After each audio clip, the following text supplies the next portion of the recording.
A man's worth should never be judged by the color of his skin. But on a cold Tuesday at Chicago O'Hare, that's exactly what happened.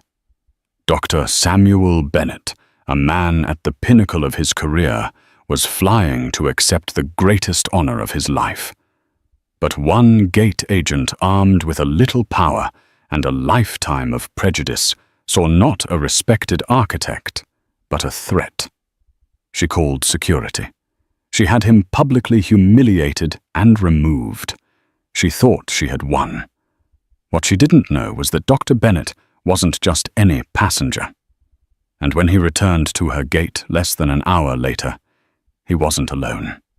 He was flanked by a CNN news crew, ready to turn one woman's ugly assumption into a global headline that would change lives forever. This isn't just a story about injustice. It's about the blindingly bright spotlight of karma. The air in Chicago, O'Hare's Terminal 3, was a familiar symphony of chaos, a frantic orchestra of rolling suitcases, garbled final boarding calls, and the distant whining crescendo of jet engines. But at Gate K-12, a temporary lull had settled.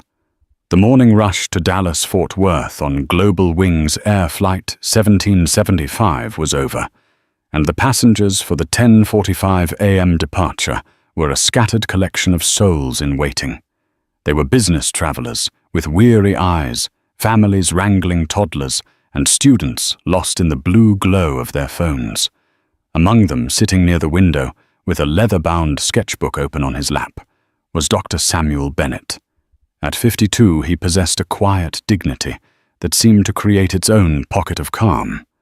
His salt-and-pepper hair was closely cropped, and his dark suit, though comfortable for travel, was impeccably tailored. He wasn't sketching the airplanes or the people.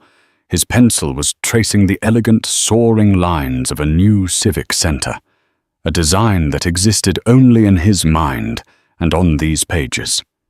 His movements were precise, economical, and infused with a deep meditative focus. This flight was more than just a commute. It was the final leg of a journey to the culmination of his life's work. In Dallas, he was set to receive the Global Keystone Award, the most prestigious prize in architecture, an honor that placed him in the pantheon of the greats. His boarding pass was for seat 14B, a middle seat, an unfortunate but manageable reality of booking late. He noticed, however, that the gate's digital display showed the flight was not completely full. An opportunity. He closed his sketchbook, tucked it carefully into his briefcase, and approached the counter. Behind the counter was Jennifer Albright. Jennifer was a career airline employee, a gate manager who had clawed her way up to this position of modest authority. She wore her uniform like armor, a shield of corporate polyester and regulations. Today was a bad day, in a string of bad days. A system outage earlier had caused a backlog. Her coffee was cold, and a passenger on the previous flight had threatened to sue because his bag was delayed by 7 minutes. Jennifer's patience had worn down to a single, frayed thread. She saw the world through a lens of problems to be managed, and passengers were often the biggest problem of all. When Dr. Bennett approached, she didn't look up from her screen. "Yes." She clipped her fingers, still tapping furiously. "Good morning," Samuel said, his voice calm and even. "I am Samuel Bennett on flight 1775. My seat is 14B. I noticed on the display that the flight isn't entirely full. I was wondering if it might be possible to move to a window or an aisle seat, perhaps an exit row if one is available. I'd be happy to pay any applicable fee." Jennifer stopped typing. She looked up and her eyes did a quick, dismissive scan. She saw a black man in a suit. Her internal calculus, honed by years of unspoken biases, began its ugly work. The suit was nice, too nice, maybe. Was it real? He was too calm, too articulate. It felt practiced. A performance. She'd seen his type before, she told herself. They always wanted something for free, always tried to game the system, always had an angle. Her face, already a mask of professional curtness, tightened. "The seat map is locked for pre-departure, sir. We can't make changes now." It was a lie, and a lazy one. The flight was still an hour from boarding. Samuel, a frequent flyer who knew the procedures, recognized it instantly. "I see," he said, maintaining his pleasant demeanor. "I believe boarding doesn't begin for another 50 minutes. Usually changes can be made until the boarding process starts." Jennifer's eyes narrowed. He was challenging her. She hated being challenged. It was an affront to her authority in this small kingdom of laminated counters and retractable barriers. "Sir, I have told you the policy. The system is locked." She turned her monitor slightly away from him, a clear gesture of dismissal. Samuel was not a man to be easily dismissed. He wasn't angry, merely persistent in the face of illogicality. "Could you perhaps double-check for me? It would only take a moment. As I said, I'm happy to pay."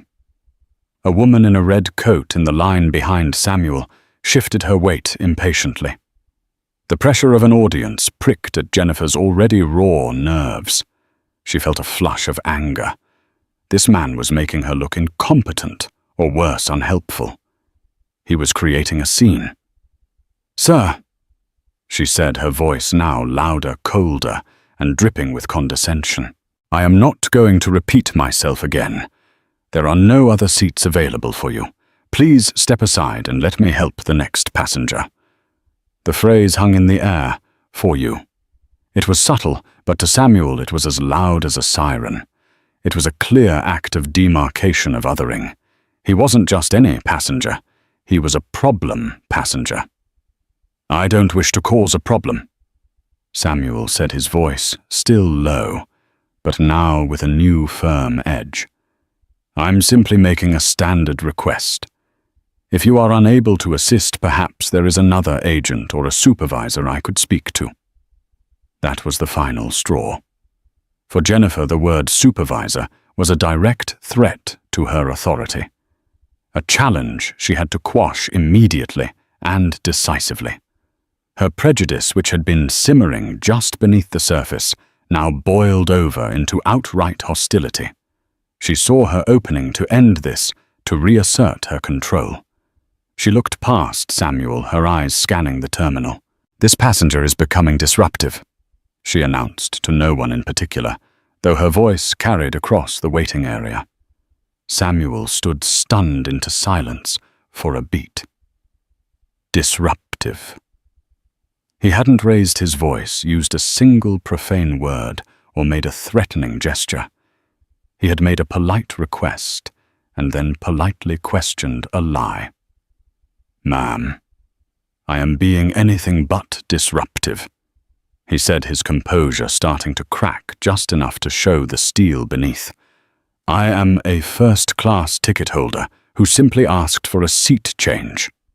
He had purposely bought a refundable first-class ticket, a habit from years of unpredictable project schedules, a detail he hadn't thought to mention until now. Jennifer's face twisted into a smirk of vindication. "Oh, a first-class ticket holder, are you?" The disbelief was thick in her voice. The internal narrative she'd built was now complete. A man who didn't look the part, claiming a status he couldn't possibly have, trying to bully his way into a free upgrade. It all made sense to her. She reached for the phone at her station without breaking eye contact with Samuel. Her voice was now chillingly calm, the voice of someone who knows they hold all the power. "Yes, this is Jennifer Albright at gate K12. I need security. I have a passenger here, claiming to be first class, who is becoming aggressive and refusing to comply with crew member instructions." "Yes. I think he needs to be removed." Heads turned. Phones were subtly lifted. The quiet hum of the gate area evaporated, replaced by a tense, shocked silence. Dr. Samuel Bennett, a man hours away from being celebrated as a visionary, stood accused and condemned, the word aggressive echoing in the suddenly very still air. The only sound was the click of the phone as Jennifer Albright placed it back in its cradle, a look of grim satisfaction on her face. She had won. The arrival of security at an airport gate changes the atmospheric pressure. The ambient hum of travel is instantly replaced by a focused, anxious silence. Conversations trail off. All eyes fix on the uniforms, the radios, the practiced, stoic expressions of authority. At Gate K-12, 2 airport police officers materialized within minutes, their presence a stark and public validation of Jennifer Albright's accusation. The lead officer was a tall man in his late 40s named Miller. He wasn't a brute. His face was etched with the weary lines of someone who had seen every flavor of human frustration the travel industry could produce. His younger partner, Officer Reed, was more rigid, his hand resting instinctively near his belt. "Ma'am, you called about a disturbance," Officer Miller asked, addressing Jennifer, but keeping his eyes on Samuel. "Yes, thank you for coming so quickly," Jennifer said, her voice a performance of beleaguered professionalism. She pointed a perfectly manicured finger at Samuel. This man was causing a scene. He refused to accept a crew member instruction and became aggressive when I couldn't accommodate his demands. I'm concerned for the safety of the other passengers and the crew. The word aggressive was a weapon, and she wielded it with precision. It was a word that, when applied to a black man, carried a heavy, preloaded weight of societal fear and prejudice. Samuel felt the weight of it land on him, an invisible shroud that instantly transformed him from a customer with a query into a potential threat. Officer Miller turned his full attention to Samuel. "Sir, I'm going to need you to come with us. We need to have a word away from the gate." His tone was neutral, procedural. "Officer, with all due respect, that is a complete misrepresentation of what occurred." Samuel said, his voice a low, controlled current of disbelief. He knew that raising his voice, showing any hint of the outrage boiling within him, would only serve to prove Jennifer's lie. He had to be twice as calm, twice as rational. "I made a simple request for a seat change. This agent, Ms. Albright, refused. When I politely questioned her, she accused me of being disruptive and called you. That is the sum total of our interaction." Across the seating area, a young woman named Zoe Peterson, a journalism student on her way home for a family visit, watched the scene unfold with a growing sense of sickness. She had heard the entire exchange. She had heard the man's polite tone and the agent's escalating hostility. She saw the lie playing out in real time, instinct honed by her studies and her generation's impulse to document took over. She discreetly lifted her phone, angled it through the gap between 2 seats, and pressed record. The small red light was a silent, digital witness. "He's lying," Jennifer snapped, her voice sharp. He raised his voice. He was demanding. "You can ask anyone." She gestured vaguely at the other passengers, none of whom dared to make eye contact, all suddenly fascinated by their shoes or the departure board. They were unwilling participants, hostages to the unfolding drama, and most wanted nothing more than for it to be over. "Sir, we can discuss this away from the gate area." Officer Miller repeated, his voice a little firmer this time. "Let's not make this more of a scene than it already is." "This scene was created by her, not by me," Samuel insisted, holding his ground. "I am a ticketed passenger for this flight. I have done nothing wrong. To be removed from this gate is unacceptable. I would like to see your supervisor, and I would like to file a formal complaint against this agent." Jennifer laughed, a short, ugly bark of a sound. "File all the complaints you want. After you're escorted out by security, you won't be flying on global wings today, or possibly ever again. It was a threat and a promise. This was the moment of decision. Samuel knew that to resist further would be futile and dangerous. It would give them the physical pretext to match the verbal one Jennifer had already provided. The optics would be terrible, a black man struggling with police in an airport. The narrative would write itself, and the truth of the preceding 5 minutes would be lost forever. With a deep, steadying breath, he gave a slow, deliberate nod. Very well. He picked up his briefcase, the weight of his sketchbook, inside a painful reminder of the brilliant future he was supposed to be flying toward. I will cooperate, but I want it on record that this is being done under protest and based on what I know to be a false and malicious report by that agent. He looked directly at Jennifer Albright, and for the first time his gaze was not one of politeness or inquiry, but of cold, hard clarity. He saw her for exactly what she was, a petty tyrant ruling a tiny fiefdom, her power derived entirely from her uniform and the system that was built to believe her over him. As Officer Miller and Officer Reed flanked him, a low murmur rippled through the passengers. It was the sound of discomfort, of quiet pity, of nervous relief that it wasn't them. They watched as this distinguished, well-dressed man was treated like a common criminal, escorted away from the gate, not for anything he had done, but for who he was and what a single biased employee had decided he was. The walk through the concourse was a new kind of humiliation. It was a perp walk without a crime. People stared. They saw the uniform, and they saw him, and they drew their own conclusions. Samuel kept his head held high, his posture erect. He would not give them the satisfaction of seeing him slumped in defeat. But inside a cold fury was building a precise and focused anger that was far more dangerous than the aggression Jennifer had imagined. They took him to a small, windowless office tucked away behind a concession stand, a beige box of bureaucratic purgatory. They asked for his ID. He provided his driver's license and his passport. Officer Miller's eyes widened slightly as he read the name, and then looked again at the man in front of him. "Dr. Samuel Bennett?" he asked, a hint of confusion in his voice. "Yes," Samuel replied. "And you're an architect?" "Among other things," Samuel said evenly. A quick search on his phone by Officer Reed confirmed it. The screen filled with images of breathtaking buildings, articles from prestigious magazines, and a press release from the Global Keystone Foundation.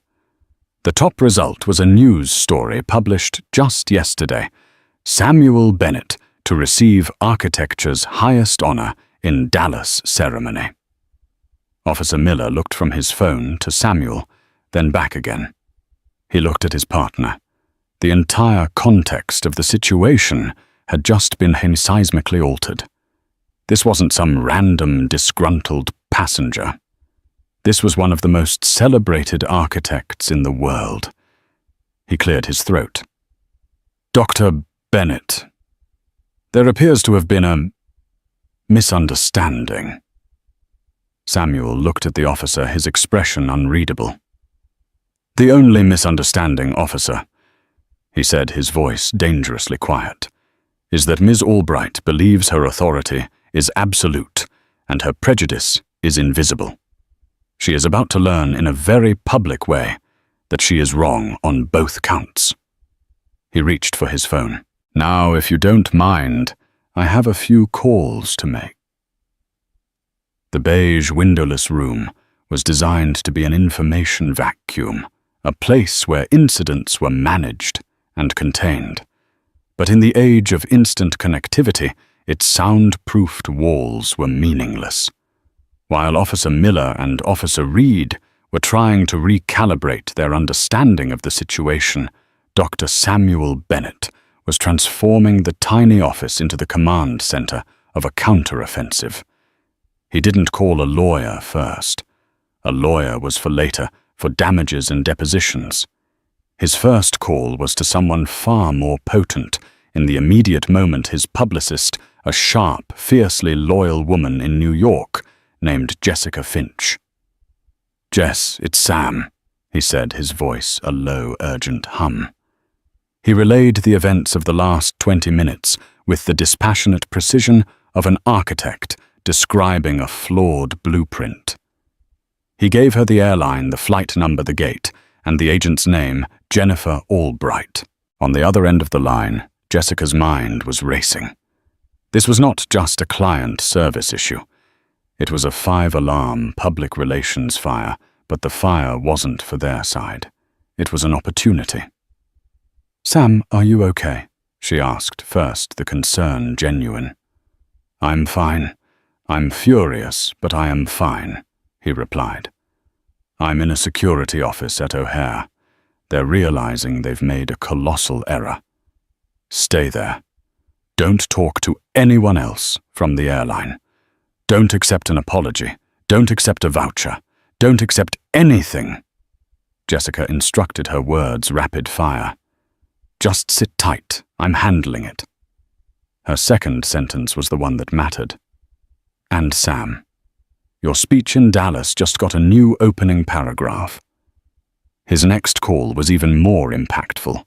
He had, over the years, designed broadcast headquarters and studios for several major media networks. He had built more than just buildings. He had built relationships. He scrolled through his contacts to a name that was not in his regular rotation, but was reserved for extraordinary circumstances. This qualified. He dialed Kathleen Powell, a senior national correspondent for CNN, whom he had met at a fundraiser a few years prior. She was based in Chicago. It was a long shot, but he knew her reputation. She was a bulldog, a journalist who could smell hypocrisy from a mile away. "Kathleen, this is Samuel Bennett. We met a few years ago." He explained the situation again, this time with a journalist's ear in mind, focusing on the verifiable facts, the lie about the seating chart, the unprovoked accusation of aggression, the public removal by police, his status as a first-class passenger, and the reason for his travel to accept the Global Keystone Award. He was the perfect victim, unimpeachable, articulate, and wronged in a way that tapped directly into a raw nerve in the American psyche. Kathleen Powell was silent for a moment, the gears of a veteran reporter's mind spinning. An award-winning black architect, a global leader in his field, falsely accused of being aggressive and removed from a flight by a white gate agent. It was a story that had everything David versus Goliath race, corporate malfeasance, and a protagonist of immense stature. "Where are you right now, Dr. Bennett?" she asked, her voice already shifting into professional gear. "A security office near Gate K12, Terminal 3, he said. "Don't move," she said, mirroring Jessica's instruction. "I'm 10 minutes from O'Hare. I can have a camera crew there in 20. Will you go on camera?" "I will," Samuel said without hesitation. "And I would like to do it right back at Gate K12. I'd like for Ms. Albright to be there when we do it." A grim smile touched Kathleen's lips. "Dr. Bennett," she said, "I think we can arrange that." Meanwhile, the ripple effect of Samuel's identity was slowly making its way up the Global Wings Air corporate ladder. Officer Miller, understanding the magnitude of the blunder, had called his supervisor, who in turn called the airport's on-site airline operations manager. The operations manager, a harried man named David Chen, looked up. Dr. Bennett felt a wave of nausea and immediately called his regional director. The news was a hot potato being tossed up a chain of command that was designed for efficiency in logistics, not crisis communications. Every person who heard the story had the same reaction, a sharp intake of breath, followed by a variation of "oh no." Back at gate K12, Jennifer Albright was feeling smug. She had successfully removed the problem and was now efficiently boarding flight 1775. She was in control. Her world was orderly again. She had protected her gate. She had enforced the rules. She felt a surge of pride in her decisive action. Her desk phone rang. It was David Chen, the operations manager. His voice was tight with a barely controlled panic. "Jennifer, this is David. About the passenger you had removed from 1775. I need you to tell me exactly what happened." Jennifer recounted her version of the story, painting Samuel as belligerent and demanding, embellishing his tone, and inventing actions to justify her response. "He was becoming a threat, David. I did what I had to do for the safety of the flight." There was a pause on the other end of the line. "Jennifer," David said, his voice strained, "do you have any idea who that man is?" "Some guy who thought he could bully me into an upgrade," she said dismissively. "That some guy is Dr. Samuel Bennett. He's an architect, a very, very famous architect. He's on his way to Dallas to accept the Global Keystone Award. It's like the Nobel Prize for building things. The board of our parent company just donated $10 million to a museum he designed." The smugness evaporated from Jennifer's face, replaced by a pale, clammy shock. The floor seemed to drop out from beneath her. "What?" she whispered. "The CEO's office has been alerted. They are extremely unhappy." David continued, his voice dropping. "He's still in the security office. You need to go there. You need to apologize. You need to get him on that flight. Do whatever it takes. Fix this." The command was clear, but the blood had drained from Jennifer's face. Apologize to him. The idea was mortifying. It meant admitting she was wrong. It meant groveling. But the alternative, the unspoken threat in David's voice, was worse. Her career, her carefully constructed kingdom, was suddenly teetering on the edge of a cliff. She took a shaky breath, straightened her uniform, and pasted a brittle smile on her face. She would go. She would apologize. She would smooth it all over with a practiced corporate apology that meant nothing. She would fix it. She walked away from the gate, her stride confident, but her hands trembling slightly. She was on her way to put out a fire, completely unaware that Dr. Samuel Bennett, his publicist and CNN, were currently dousing the entire airline in jet fuel and striking a match. The storm was no longer coming. It had already arrived.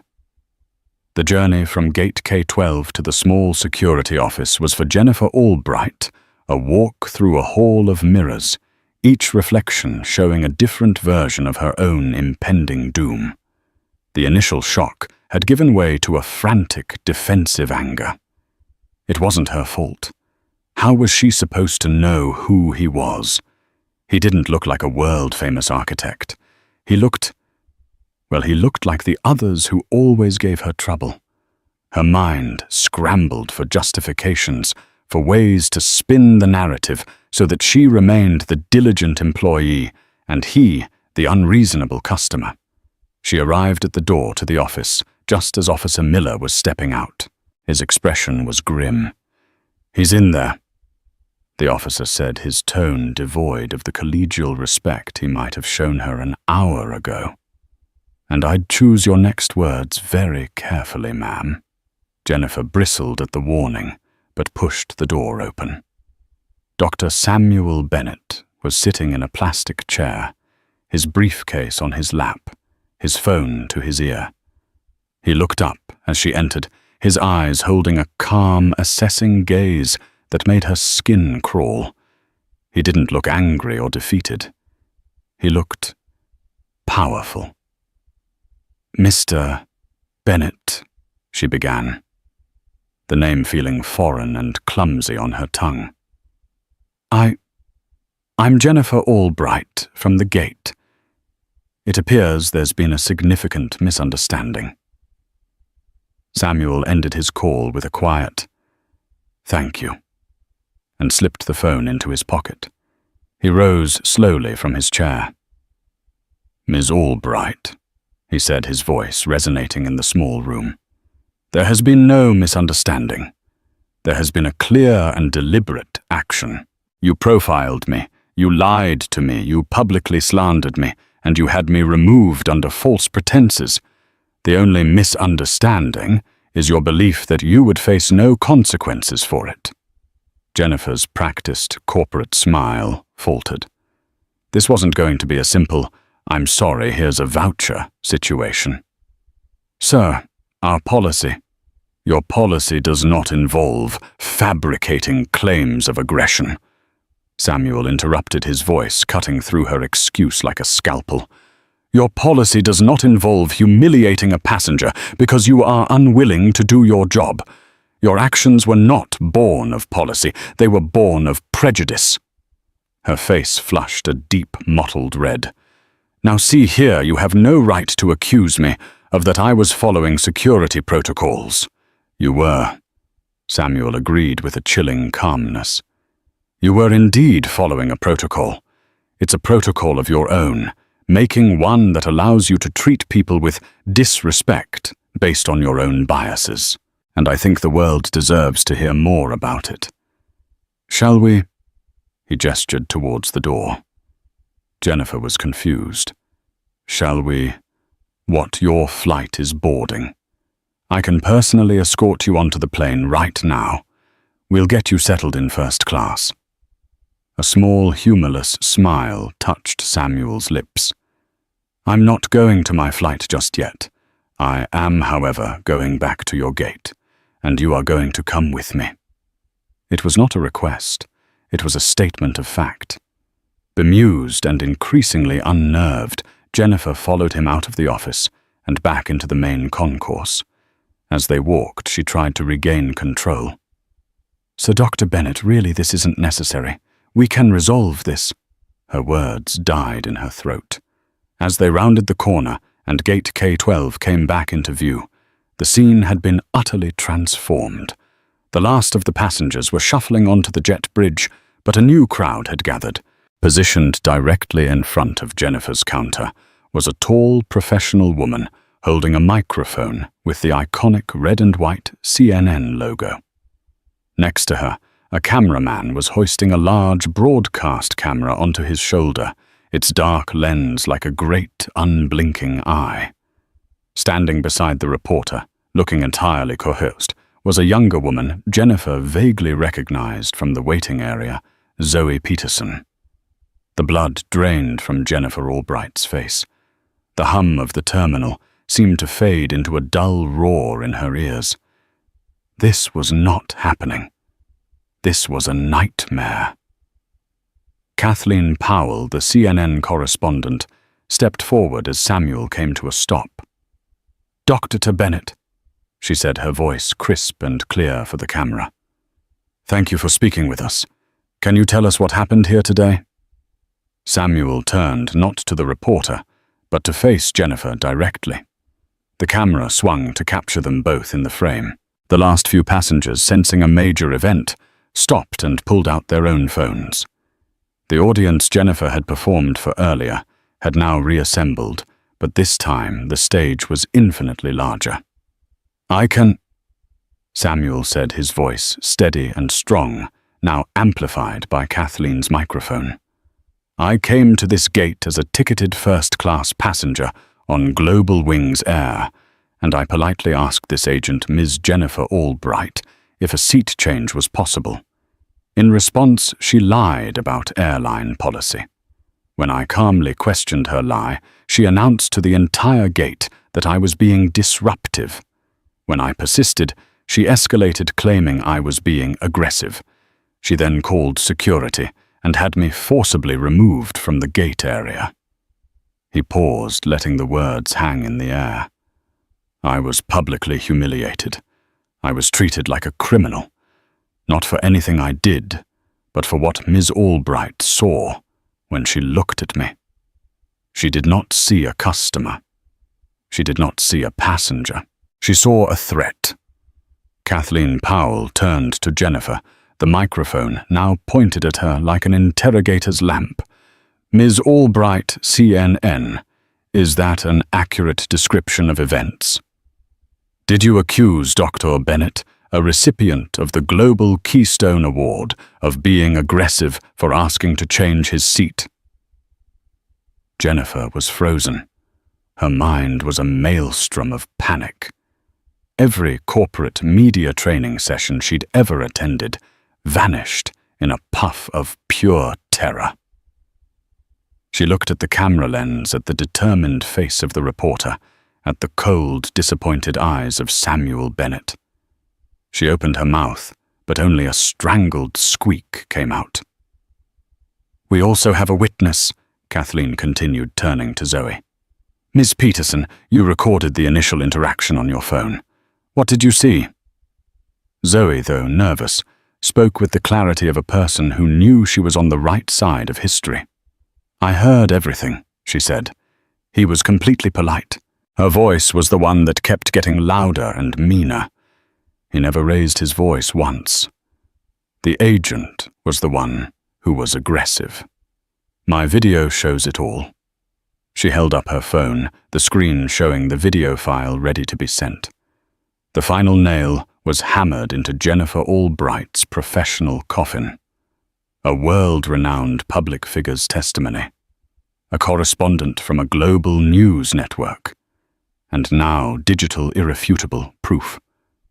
Jennifer looked wildly around, seeking an escape, an ally, a place to hide.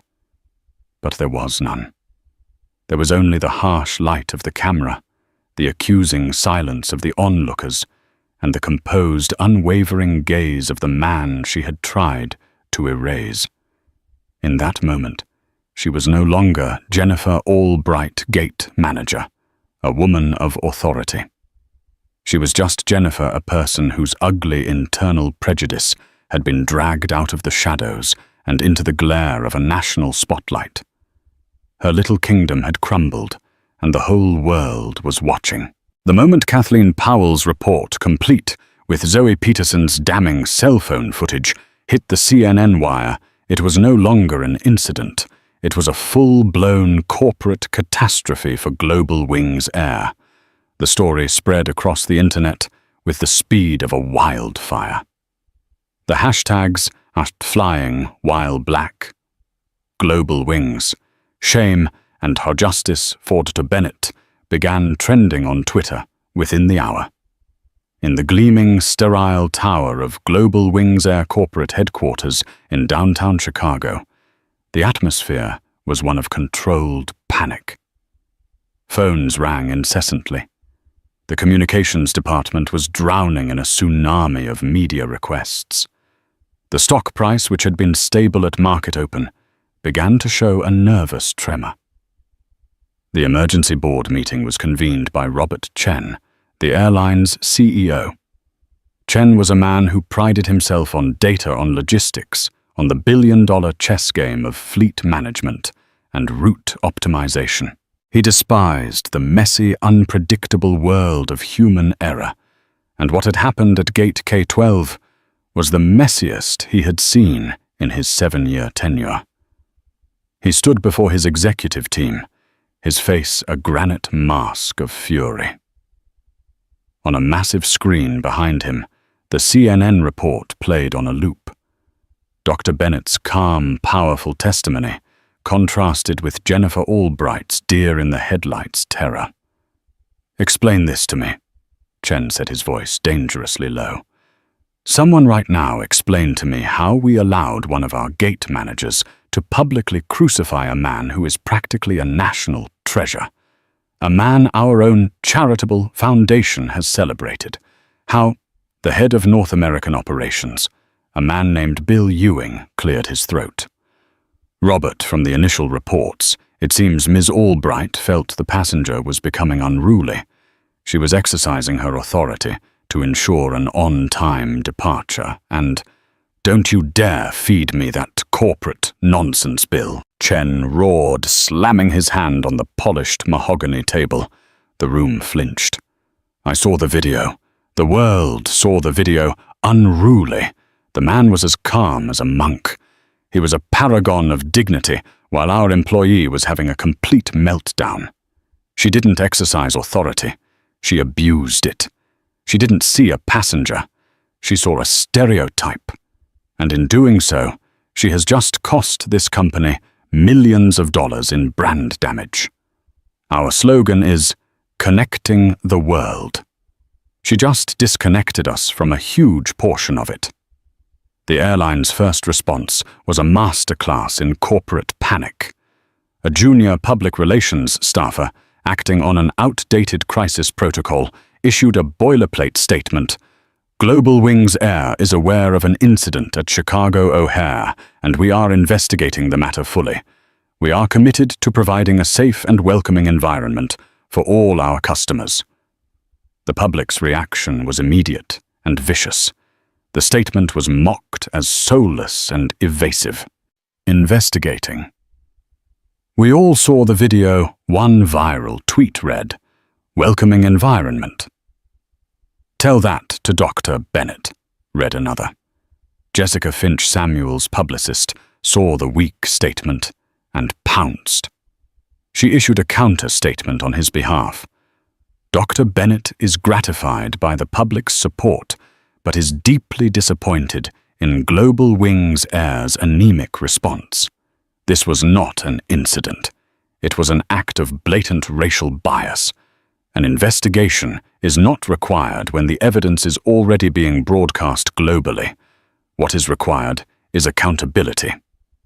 The word accountability became the rallying cry. It ricocheted through social media and was picked up by other news outlets. Competitor airlines, smelling blood in the water, began running targeted social media ads about their commitment to diversity and inclusion. Back in the boardroom, Robert Chen knew his initial clumsy response had failed. He needed to cauterize the wound, and fast. "Get Dr. Bennett on the phone," he commanded. He or not his publicist, not his lawyer. Him. "Find out where he is. I will fly to Dallas myself tonight if I have to, and get me his original flight details. I want to know everything." An aide scurried out and returned a minute later, his face pale. "Sir, we've rebooked him. He's on a private jet. Competitor airline Atlas Air chartered it for him. Complimentary. Their CEO called him personally to apologize on behalf of the industry." Chen felt like he had been punched in the gut. Not only had they lost the chance for a personal apology, but their chief competitor had swooped in and played the hero. It was a devastatingly effective PR move. "And the employee?" Chen asked, his voice now cold and dead. "Jennifer Albright. What is her status?" "She's been removed from duty," Bill Ewing said. "She's been placed on immediate unpaid administrative leave pending the outcome of the full HR investigation." "Unpaid leave?" Chen repeated his disbelief, turning to ice. "Bill, the investigation was broadcast on CNN. Her trial was held on Twitter, and we were the co-defendant. Her career with this airline is over. Her career in this entire industry is over. I want her terminated, immediately. I want a press release drafted stating that her actions are in direct violation of our company's core values, that we have a zero-tolerance policy for discrimination, and that she has been terminated effective immediately. No severance. And book a conference room. I want to address the media personally in 1 hour." It was a brutal, decisive move. Jennifer Albright, who had sought to protect her small kingdom by casting out one man, now found herself cast out of the entire empire. the fallout was just beginning. The Global Keystone Foundation issued a statement expressing their profound disappointment in Global Wings Air. Corporate partners began calling their social responsibility clauses in their contracts suddenly coming to the forefront. The stock was now in a nosedive. The implosion was swift and spectacular.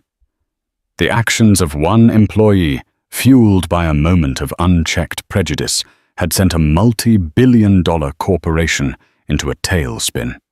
And for Jennifer Albright, the woman at the center of the storm, her suspension was only the first step in a long, hard fall.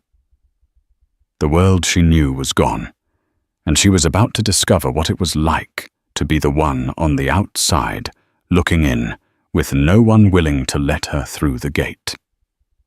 For Jennifer Albright, the termination wasn't just the loss of a job, it was the erasure of an identity. For 22 years, Jennifer Albright, gate manager for Global Wings Air, had been the sum total of who she was.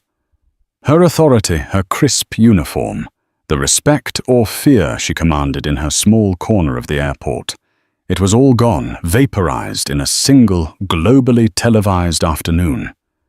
The call from HR was brief and brutally clinical. Her access to the company's internal systems was revoked while she was still on the line. Her airport security clearance was voided. A box containing the sad detritus of her desk, a framed photo of her cat, a chipped World's Best Manager mug, a collection of Airline-branded pens would be couriered to her home. She was instructed not to contact any current Global Wings employees. She was in effect a ghost, but karma in its truest form is not a single thunderclap of retribution. It is a slow, grinding erosion. Jennifer soon learned that being fired was only the beginning. Her name was now infamous. In the aviation industry, a tightly knit world where reputation is everything, she was radioactive. She applied for positions at other airlines, even smaller regional carriers. Her applications were met with a wall of silence, or polite but firm rejections. One recruiter, a former colleague she knew casually, was brutally honest over a hushed phone call. "Jen, I'm sorry. No one will touch you," he said. "It's not just the incident itself, it's the video. You became the face of every bad customer service experience everywhere. Hiring you would be a PR nightmare." Her digital footprint was a minefield. Googling her name brought up the CNN clip, dozens of articles detailing her racist rant, and thousands of comments calling her a Karen, a bigot, and worse. A few online sleuths had even dug up her social media profiles before she could delete them, reposting old, tone-deaf posts she had made years ago, adding them to the mosaic of her public condemnation. The financial pressure began to mount. Without a salary, her modest savings dwindled at an alarming rate. Her apartment, once a sanctuary from the chaos of the airport, began to feel like a prison. The days once structured by flight schedules and boarding procedures now stretched before her empty and silent, broken only by the hum of the refrigerator and the occasional news report that would re-air the clip of her worst moment. A deeper, more insidious karma was also at work. The network of colleagues and work friends she had cultivated over 2 decades dissolved overnight. People she had shared holiday shifts with, people whose children's birthdays she remembered, now crossed the street to avoid her. They were afraid of being tainted by association. Her isolation was absolute. She had judged a man on a superficial basis and cast him out of her community at the gate. Now she was being judged on the content of her character and cast out of her own. A few months into her unemployment, Global Wings Air's legal department sent her a letter. Dr. Bennett was not suing the airline. Instead, as part of a settlement, he had required the company to implement a sweeping new mandatory training program on implicit bias and de-escalation designed by a leading sociological firm he had recommended. The letter informed Jennifer that as the instigating party of the incident, a civil suit filed by the airline against her to recoup some of the financial damages and brand restoration costs was under consideration. They were exploring whether her actions constituted gross negligence and a willful violation of company policy which would make her personally liable. The threat of financial ruin was the final turn of the screw. She had to hire a lawyer, draining what was left of her savings. She spent her days in depositions reliving the incident at Gate K-12 over and over again. Stripped of her uniform and authority, she was just a middle-aged woman in a cheap blazer trying to defend the indefensible. Investigators from the airline's HR department combing through her past unearthed a pattern. Over the years, there had been a disproportionately high number of complaints filed against her by passengers of color. They had all been minor incidents dismissed at the time as he said, she said disputes. But now, viewed through the lens of her confrontation with Dr. Bennett, they formed a clear, damning pattern of behavior. Her history, which she had thought buried, was now Exhibit A in the case against her. The final bitterest pill was a magazine profile she saw while waiting in a grocery store line. It was an extensive feature on Dr. Samuel Bennett in Forbes. It detailed his life, his work, and the O'Hare incident. But it focused on his response. He spoke not of anger or revenge, but of the opportunity the moment had created. He was using his new elevated platform to advocate for systemic change. The article quoted him, "The agent that day was not a monster. She was a symptom of a disease. The disease is ignorance. It's a failure of empathy. Firing her solves the symptom, but I'm interested in curing the disease." Reading those words, Jennifer felt a pang of something more complex than anger. It was a strange mix of shame and resentment. He was being lauded as a saint, a thought leader, a visionary for social change. He had moved on and moved up, using the very incident that had destroyed her as a stepping stone. Her act of petty tyranny had ironically made him more powerful than ever.